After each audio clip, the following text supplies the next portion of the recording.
¿Cuál es el marco normativo de los impuestos territoriales? La tributación en Colombia tiene sus fundamentos en tres premisas. 1. La obligación tributaria. Es deber de todo ciudadano contribuir al Estado con el pago de los tributos. Estos conforman la fuente principal de las rentas de los entes territoriales. La obligación tributaria sustancial nace en una relación jurídica que tiene origen en la ley y consiste en el pago al Estado del impuesto como consecuencia de la realización del presupuesto generador del mismo. 2. La estructura tributaria en Colombia.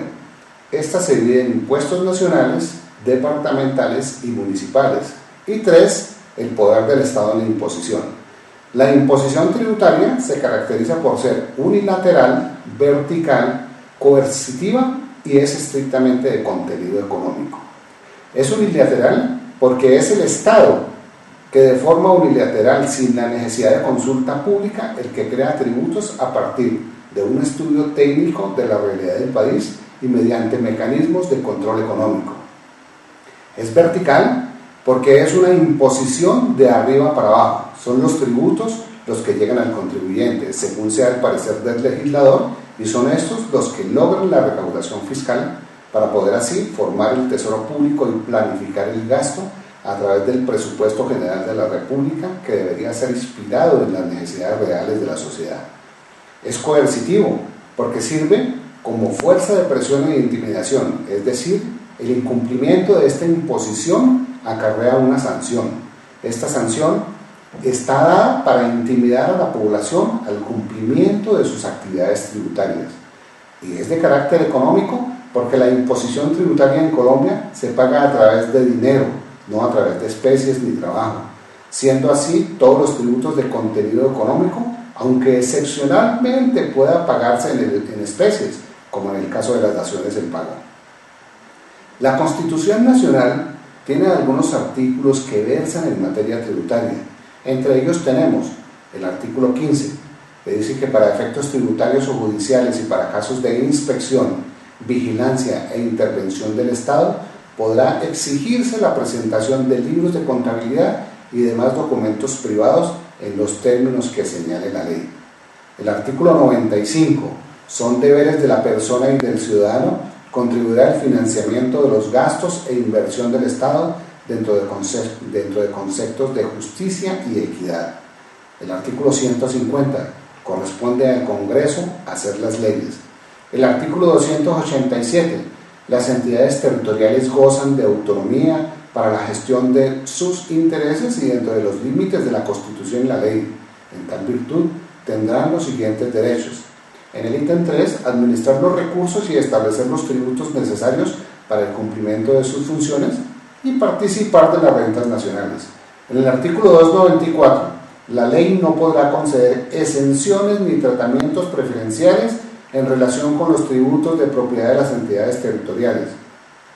Únicamente las exenciones son dadas por los consejos municipales o en el caso de las gobernaciones por las ordenanzas emitidas por estas. En el artículo 315 son atribuciones del alcalde, cumplir y hacer cumplir la Constitución, la ley, los acuerdos. En la mayoría de los municipios, si bien se tiene la normatividad vigente, no se cumple o se cumple parcialmente. En el artículo 317, solo los municipios podrán gravar la propiedad inmueble.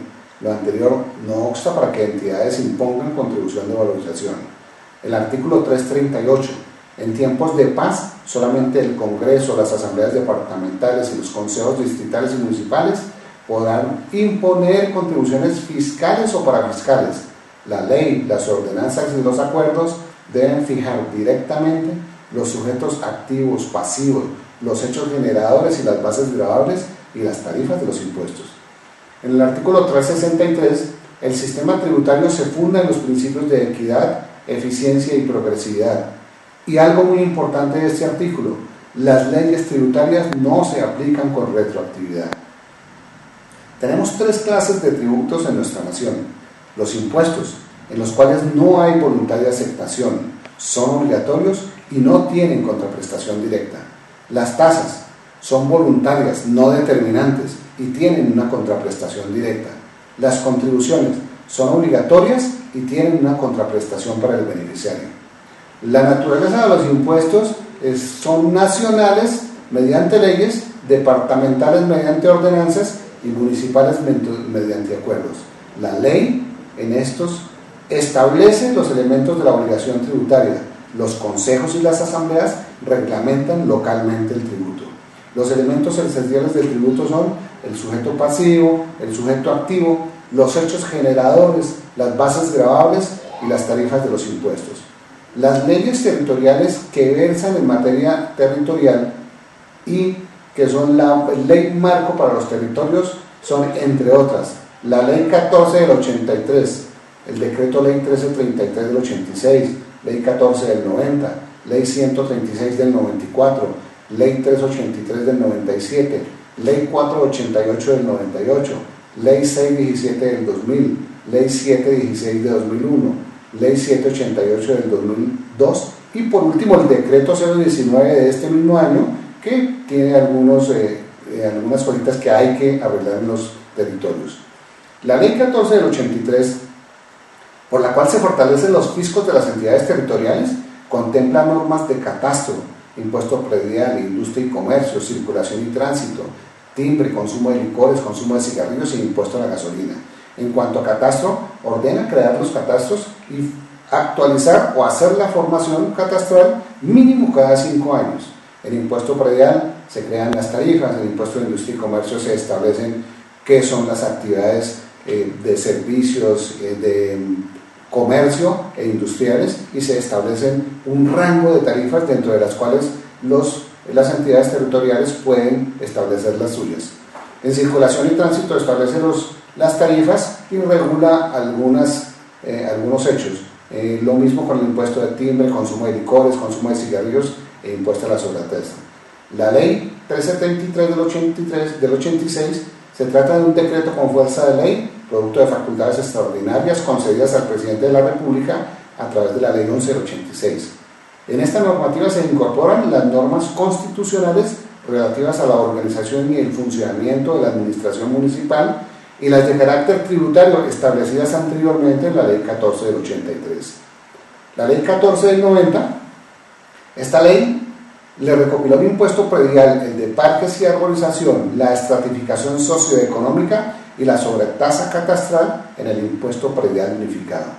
Contempla, entre otros aspectos, la figura del autodolugo para el impuesto predial, que hoy solamente aplica en el Distrito Capital, y la autodeclaración para los vehículos.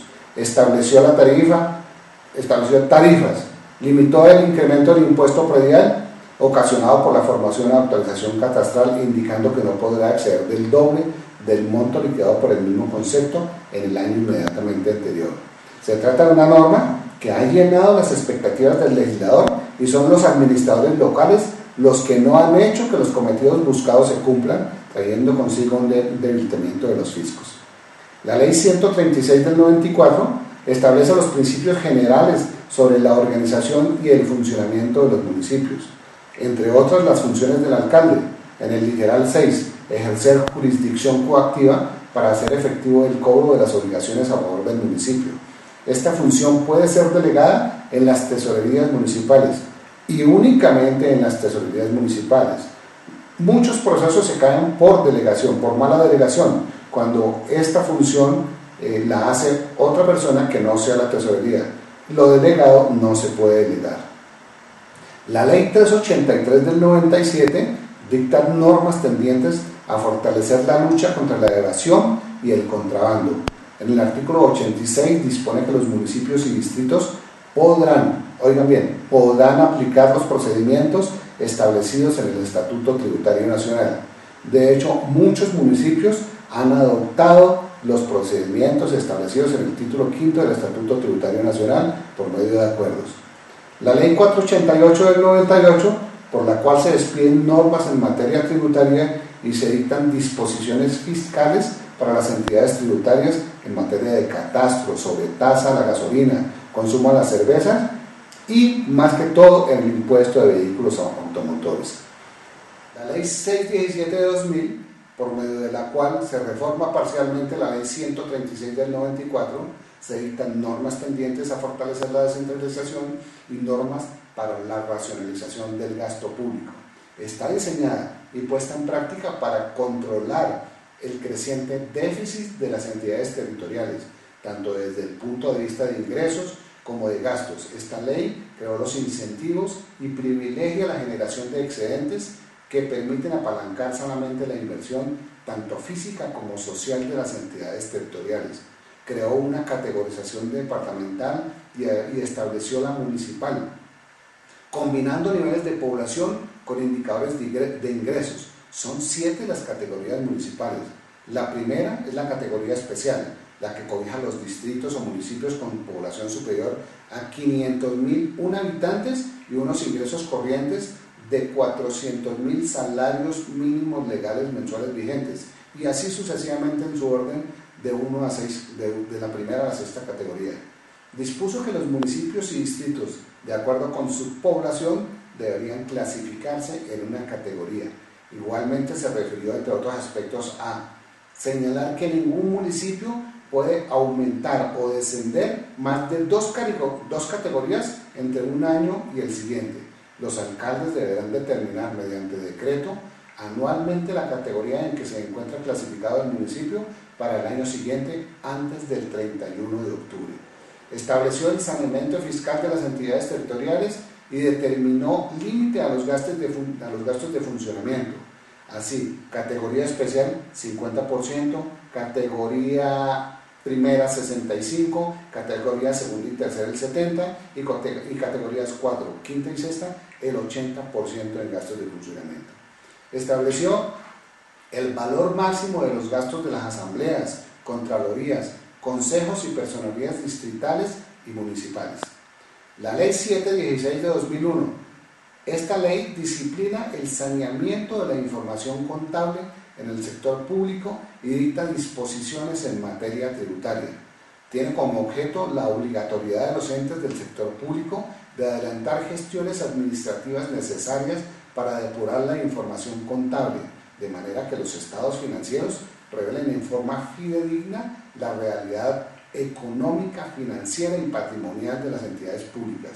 En su articulado dispuso, entre otros aspectos, en su artículo 4, párrafo 3, estableció la obligatoriedad para que cada entidad publique semestralmente un boletín que contenga la relación de todos los deudores morosos que no tengan acuerdo de pago vigente, los cuales no podían contratar con el Estado ni tomar posesión de cargos públicos.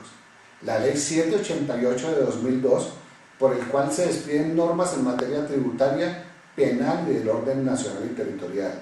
En el artículo 55 se establecen las tarifas de la sobretasa a la gasolina, quedando así la tarifa municipal y distrital 18.5, tarifa departamental 6.5 y tarifa para el distrito capital de 25%.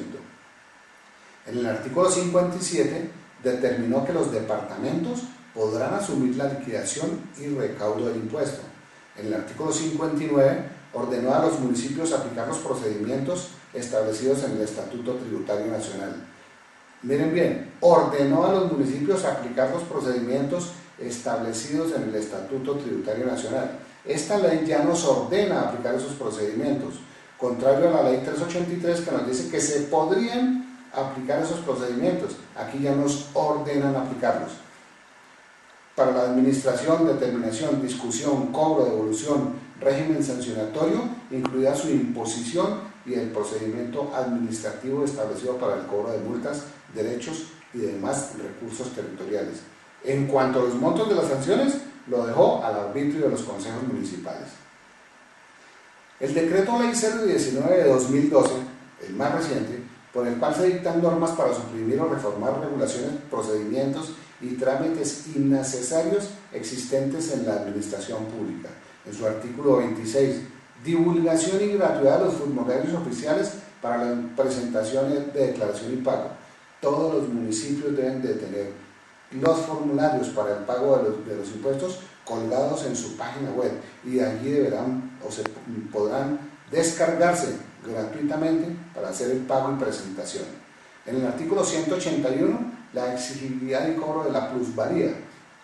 Ingresa allí algo especial en la plusvalía. La participación en la plusvalía solo será exigible al propietario o poseedor del inmueble respecto del cual se haya liquidado e inscrito en el respectivo folio de matrícula inmobiliaria un efecto de plusvalía. Si no está escrito en el folio de matrícula inmobiliaria, no se genera el efecto de plusvalía. En el artículo 182 estableció toda la normatividad sobre licencias urbanísticas. Si bien no fueron muy profundos los cambios, sí hay algunas características que se pueden cambiar y que deben cambiar los municipios para las licencias urbanísticas.